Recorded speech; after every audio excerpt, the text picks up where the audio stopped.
Welcome back, everybody, to your daily update on the state of the Malazan Empire. And today we're going to talk more about House of Chains Book 3. I'm not yet done, as a certain Shield Annual would say.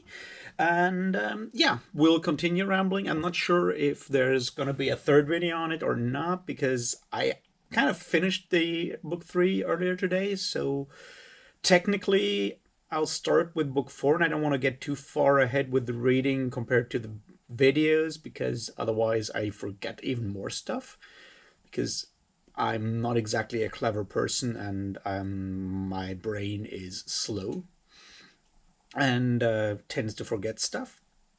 But well, I've also started a new knitting project. It's gonna be leg warmers for someone, for a friend, and I've just started like earlier today, and then I had to actually take them apart and start again because I made them too large. But so this is not exactly impressive right now. I'm not sure if you're aware of how you do these kind of like, if you're knitting in like a circle, like this round knitting with four, like actually five needles. So you basically, it's how you make socks, or technically woolly hats if you want to as well. That kind of thing. And I'm currently still on like the low end, so I'm using like two knitting stitches, and then two purl stitches and purling stitches, and then two knitting stitches again, and do that around, so you get this slightly more like stretchy material that you would use for the hem of these kind of things. So yeah, also I just had to look up how to call these stitches because knitting terminology is not something that I'm an expert in. So I spent way more time preparing for this video by looking up knitting terminology than anything else. But be that as it may, let's start with talking about Malazan. Cheers.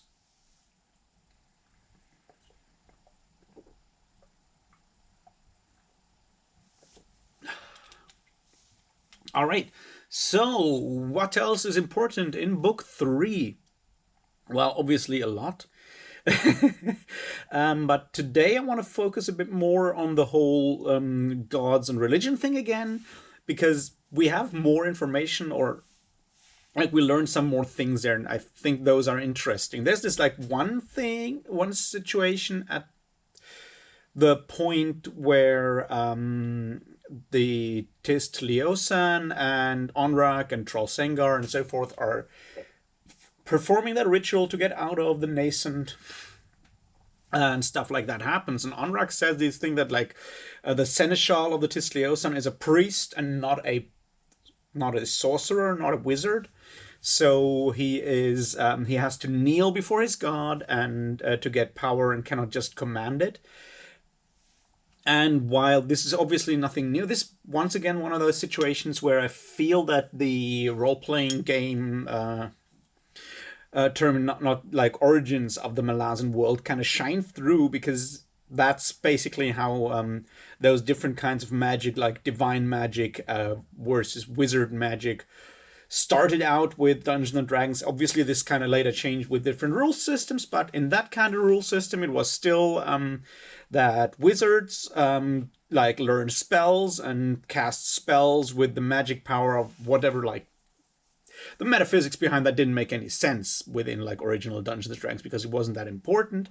But on the other hand, priests prayed to their gods and got granted certain well, once again, spells, but got granted their spells or their power by their specific god. And this is basically exactly how it's explained here in that situation. Now that's obviously can be turned into all kinds of things that go way beyond the simple fill your spell slots, go pray every day to have your 5 spells of level 1 plus 3 spells of level 2 ready, or like go meditate, because in the end it kind of comes down to the same thing rules wise with both. And you can totally change that system into something completely different later on, like if you want. And obviously rule systems and games did that a lot, and the Malazan world is not a gaming world anymore at this point. I feel that we can all agree on that. I mean, while it's still possible to game in that. A lot of stuff there now is more for narrative purposes, I suspect. The quick aside, obviously, is that this original Dungeons and Dragons spell system was taken from a short story by Jack Vance from his Dying Earth novels series, where he actually just literally just describes the same thing with having spells of different levels and having to prepare them every morning for their different slots and so forth. And Gygax and Arneson just ripped it from there, and that's how magic was turned into rules, and then went from there into new fantasy worlds later on. And that kind of opens up that whole hard versus soft magic system discussion that I'm not going to get into today. I might get into it at a different day, because I have strong feelings on the subject, is what I'm trying to say. Anyway, let's go back from that. So basically, the distinction between a priest using magic and a sorcerer, or whatever kind of wizard, magician, whatever you want to call him, spellslinger, using magic, is exactly that. The one takes raw magic power from a certain warren in this case, whereas the other one has to communicate with the ruler of said warren to get power from that ruler, for it, obviously in exchange for something. Now you might wonder, why would anyone even decide to become a priest? That's a good question within the Malazan world. I don't see any real reasons there right now, because once again, the reasons, like the advantages or balancing was with the original rule systems in role-playing games, was obviously that, for example, within the original Dungeons and Dragons system, it's like that, whereas a wizard has to learn every single spell that he can then put into his spell book, a priest gets all the spells of a certain level once he reaches that level and has access to those. So there's this balance between flexibility and power in a way, and we don't have that within the Malazan world, or maybe they used to have that when they started out gaming in that system, in that world, obviously. But it doesn't reflect in the world building. It's like, we don't know why anyone would decide to be a priest unless. And that's the point. There's apparently people, we learned that there were apparently people using Kurald Thirlan, in this case, not as priests, but as sorcerers, like people who are not Tistliosan. So it has to be, the idea of this being him being a priest needs to be all rooted within the society, and we don't know enough about the Tistliosan society at this point to realize why the hell he would be a priest and not just a magic user using his native warren, in a way.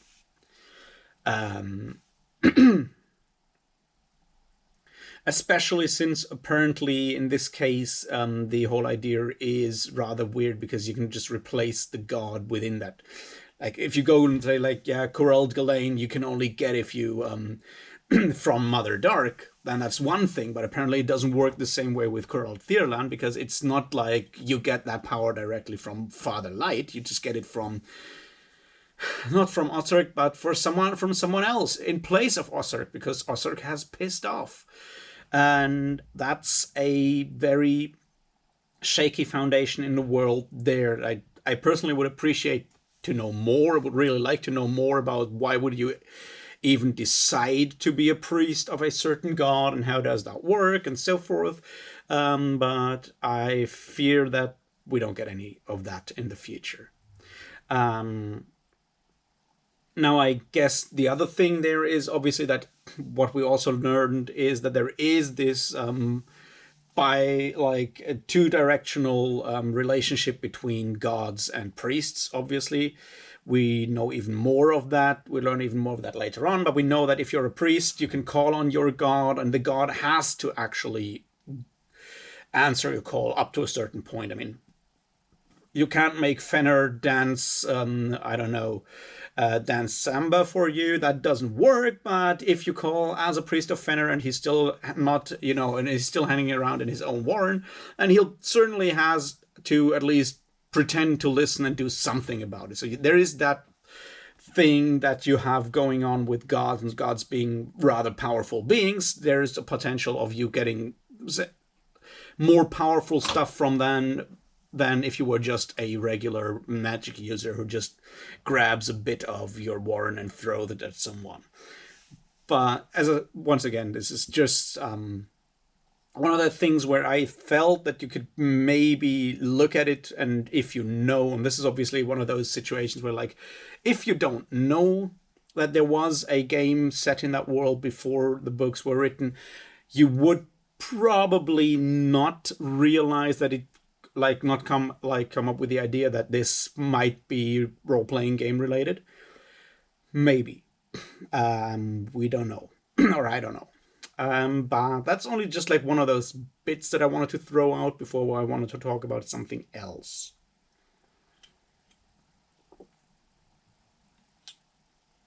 And that's the whole how are gods made kind of thing. And that's once again one of those things that is described in that situation, because then we learn that it's not Sorcerer, it's not a god, it's like just one god who's basically put in charge of that warren.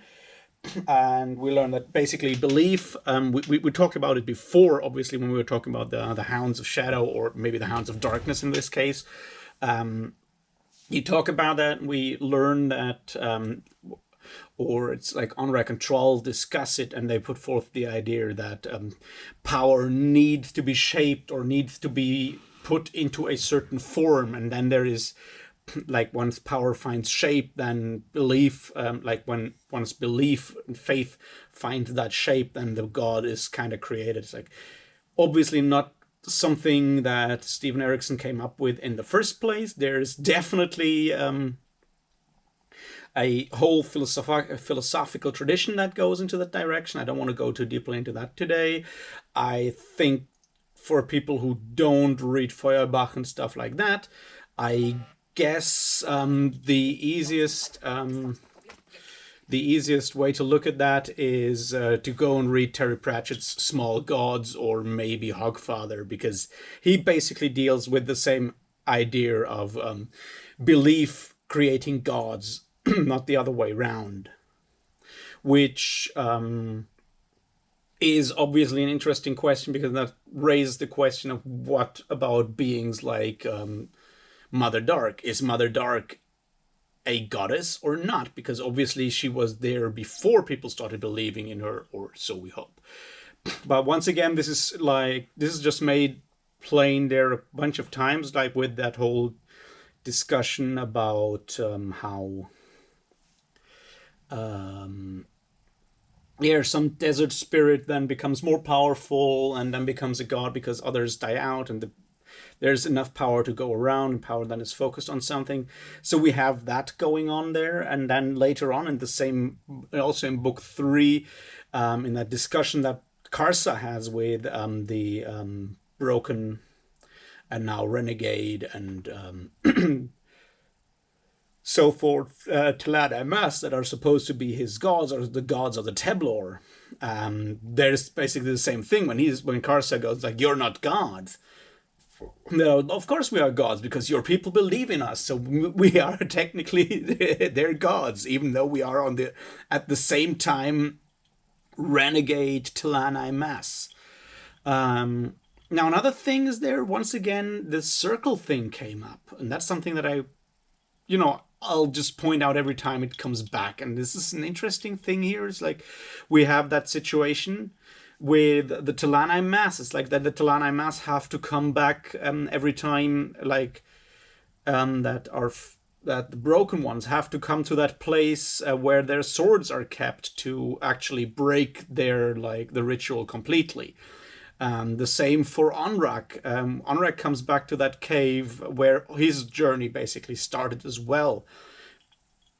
So you have this idea that all of their life paths go in circles, and they're bound by those circles. And that's obviously an interesting thing. It's also something that the Queen of Dreams says when Lorik talks to her, and he's like, yeah, and she's like, we're all walking in circles, the same things happening again and again and again. I'm not going to go into the idea of history being cyclical, because that's bullshit, but up to a point at least, or at least the things you can draw out of it are highly problematic. But obviously circular patterns are something that, like all kinds of patterns, are something that we as human beings are prone to find everywhere. But the interesting thing about the circular pattern is, and that's where I want to go with this, is that the circular pattern is linked, as it were, to the chain motif that we have, because a chain obviously is a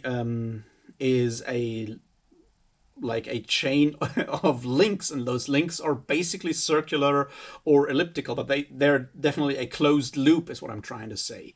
And this is an interesting concept there, because, as I said before, chains are very important within the Malazan world, and these circular life paths that people are taking within the Malazan world, they bind them, they hold them in those people in those circles, which once again you can see and read as a chain. So that's why I feel the circle metaphor and the chain metaphor are very important here. It also raises the question, or not the question, but something that I didn't talk about when we were talking about Gardens of the Moon, because I didn't talk about that guy much in that situation. But remember that spy character in Gardens of the Moon was called Circle Breaker. Now think about that for a moment, then realize, and then try to come up with some ideas and some reasons why that is an important name there. It's like, because at the point it didn't, the name didn't make that much sense, I feel like. I mean, obviously you can always read a lot into that, but the idea of circles was not yet that much, not that prevalent within Gardens of the Moon. But when you look at the whole thing overall, then you realize that circles are very important within the Malazan world, and breaking a circle and breaking out of a circle is a rather important motif in the Malazan world. So Circle Breaker is a rather important character there that is easy to overlook, because he's portrayed in that very, very simple way, in a way. But once again, we already know that the simple, general human, like the basic simple person, is the secret or not so secret hero of the Malazan world and the Malazan Book of the Fallen, right? So that shouldn't come as too much of a surprise. I just found that this time around in House of Chains, the whole circle metaphor or circle motif is becoming more overt and more easily to perceive than in previous books.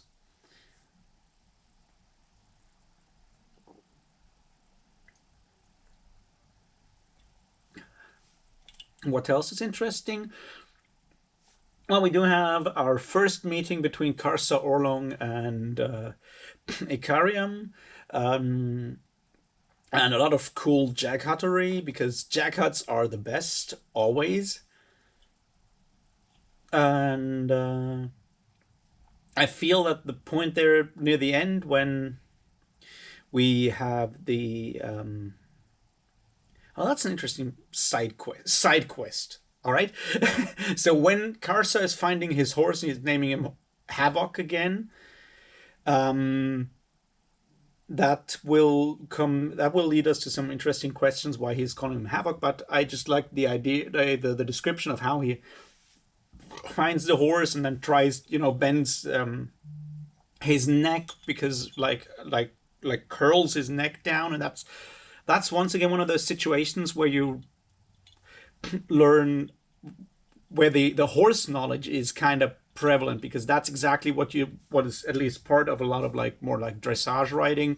Is it's very it's important to make the horses to bend the horse's neck in a way, and then once again when you're done doing that kind of training with your horse, you then let it stretch its neck, and that's also something that in other situations within, like when horse stuff is described, it's also like that the end, like near the end you just let the reins loose so the horse can stretch its neck and relax again, because bending the neck this like swan like downwards is not natural for horses. It's just something that is needed or perceived as something that, yeah, it's perceived as something that we want within horses during like dressage and other like sort of organized riding in a way.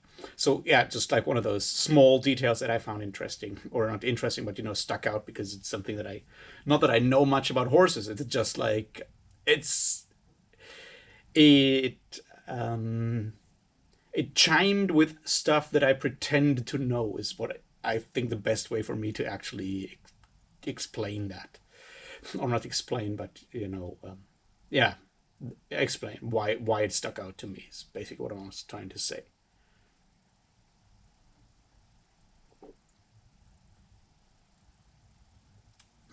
All right, what else to talk about? Oh dear, the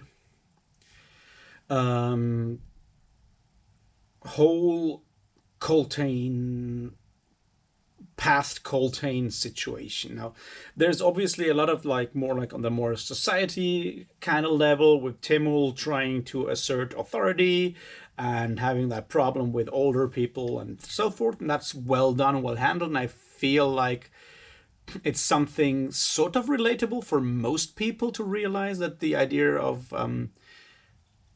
the young age can be seen as can make struggles within a hierarchy highly difficult. We all know that. The way it's handled is pretty cool. I'm more interested in the whole idea of how the chain of dogs, with all of that stuff, how the chain of dogs is basically become its own cult that people worship. And that's something that I find very, very interesting. From a personal level, that the idea of how new religions or how cults spring up by a person doing something, or a group of people doing something very, very unique or superhuman in this case, and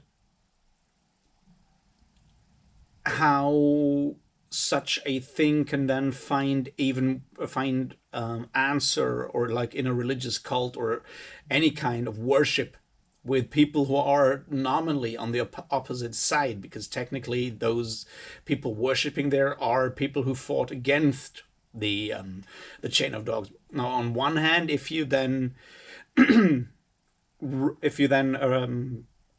declare those people you fought against and lost the battles, if you declare those people divine and start worshipping them, it makes your own military failure obviously less stark, or less shameful, because yeah, so you lost, but you lost against the chain of dogs, not just against a bunch of tired refugees. So that makes sense in a way. On the other hand, the idea of something exceeding expectations, then creating this whole cult feeling, is also bound with the idea that I feel with the idea of trying to find explanations for things that defy explanation. I mean, that's basically how, from a more cynical point of view, a lot of religion and mythology comes from, is the idea is like, we don't know why X was possible, so we invent a story around it, term it superhuman, and start worshipping it. And that's obviously another part in there, in that whole Coltane worship. Now, the interesting thing I feel there is the weird dichotomy that, on the one hand, people who were in that chain of dogs or fought against that chain of dogs obviously knew or felt at the time that Coltane was a human, and those soldiers were human, those refugees, all of them were human beings. And the idea of being able to have to keep that in your mind, your experiences in your mind, those very human experiences, and then at the same time worship them as superhuman. That's something that I find very interesting, that this is possible. But I mean, we know this is possible with human beings in our day and age. So why not there as well?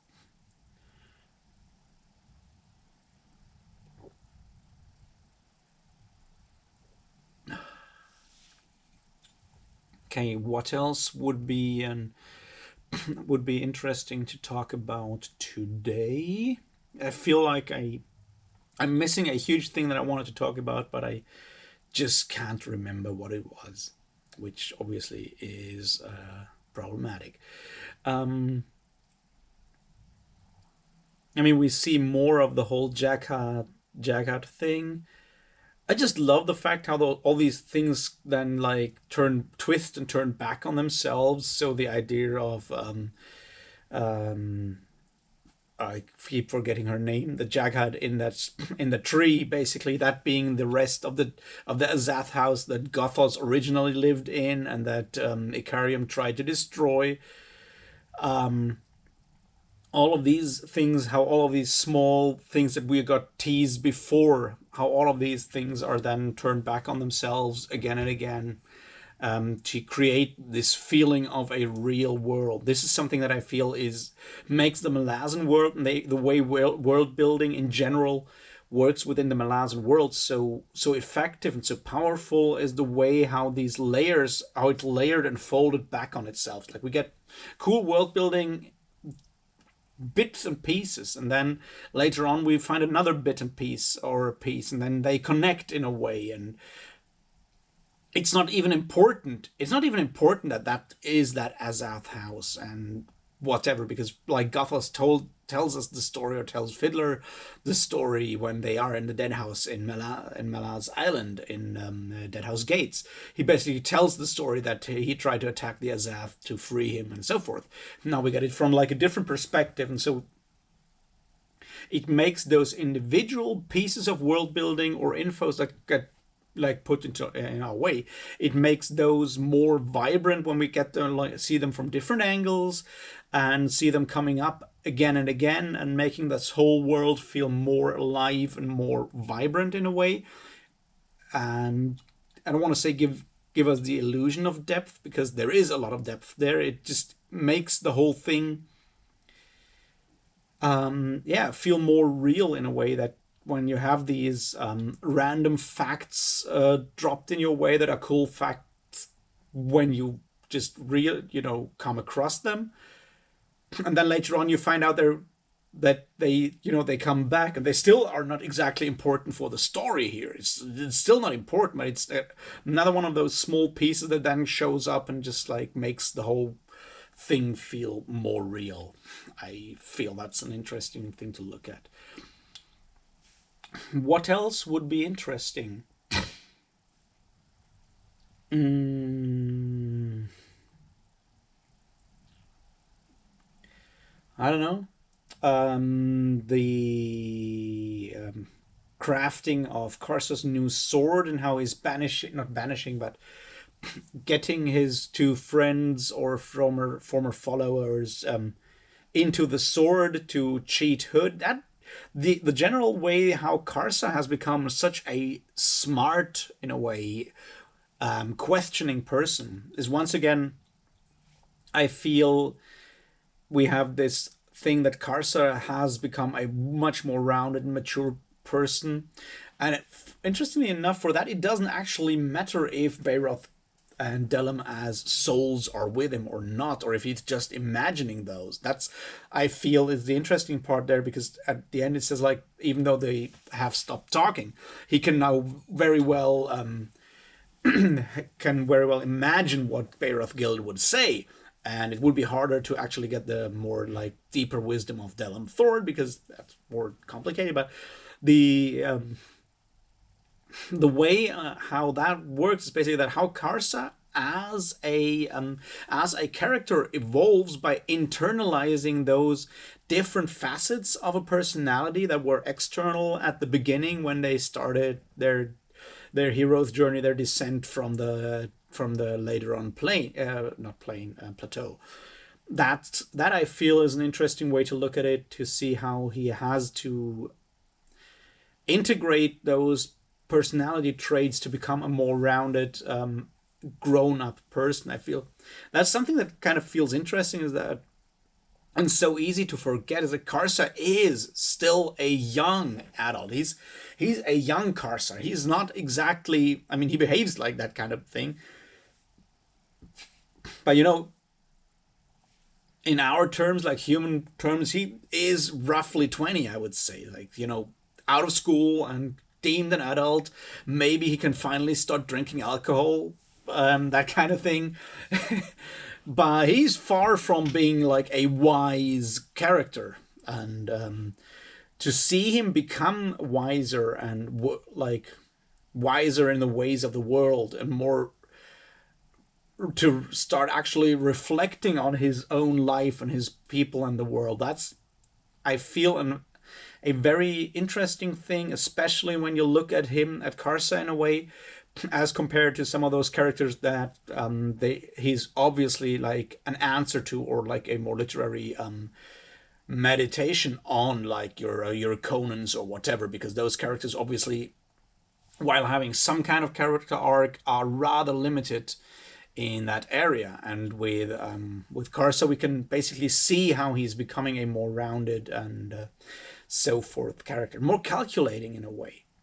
And I feel that's the other thing with Karsa, is that at this point, even his sheer willfulness in some situations and some things has become more calculated. He's starting to wield that. It's like, I love that fact when that Jaghead says, like, ignorance wielded as a weapon.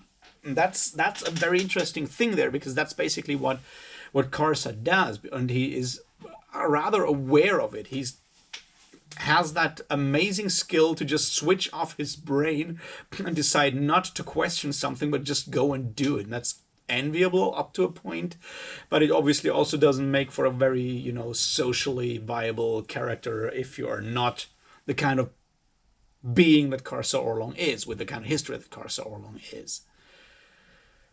So yeah, we have that. What else should I talk about? I don't know. I feel that's enough rambling for today. I'll think on stuff I forgot from book 3. I'll make one last video on book 3 on Monday, I feel. Tomorrow we're going to do something different, something other Malazan related. And on Sunday there's going to be a non-Malazan video. And on Monday I'll be back with House of Chains book 3. Final thoughts on book 3. And I feel like we might actually have more or less finished leg warmers by then. We'll see. All right, I wish you all a great weekend, and thanks for actually listening to me, and I'll talk to you tomorrow. Cheers.